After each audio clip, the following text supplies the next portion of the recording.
Therefore, they can be solved by man. 2 months after that speech, the U.S. and Soviet Union agreed to the first comprehensive nuclear test ban treaty. Dean Acheson said once that the office kind of confers a nobility on the man. And during Kennedy's tenure in office, we had a very exalted sense of a president. Our young emperor, you know.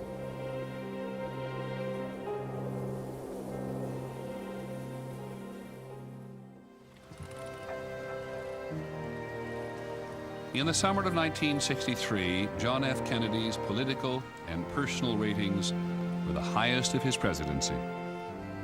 Because he was the first young president, he was a towering cultural figure.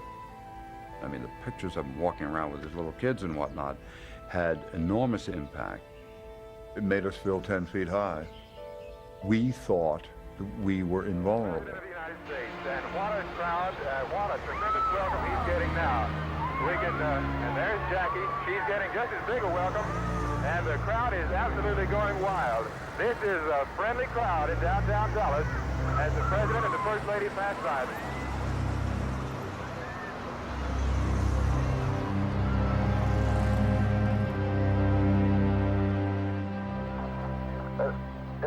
It appears as though something has happened in the motorcade route. Something, I repeat, has happened in the motorcade route.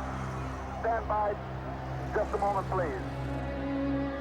It did seem as though everything came unpinned. I was sitting in a dental chair when the first bulletin came over, but then the bulletins became increasingly serious, so that within an hour, about the time I was out of the chair, Jack Kennedy was dead. Dallas, November 22nd. President John F. Kennedy was shot and killed here today, period. The president suffered a massive gunshot wound in the brain and was pronounced dead at 1 p.m. Central Standard Time. So I dictated my story that day. And this was such an unexpected, unbelievable thing that had happened. It was terribly emotional. No Americans living at that time had ever witnessed anything like this, the assassination of a president. I mean, that assassin's bullet killed something else. The feeling of, if you're exalted, you're invulnerable. All of a sudden, you know, even this guy is vulnerable, for God's sake.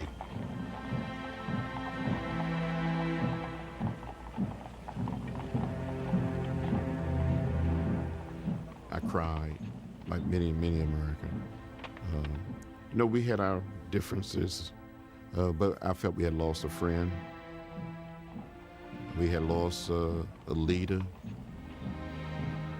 He was such a source of inspiration. How did we make it? How did we survive? Where did we go from here? With the death of Kennedy, the end of the feeling of progress was never going to end. The innocence, everything,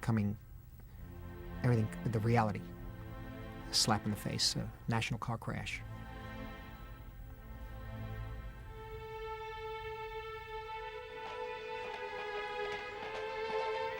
I think some of the self-confidence of America died that day. Some of the optimism of America died that day.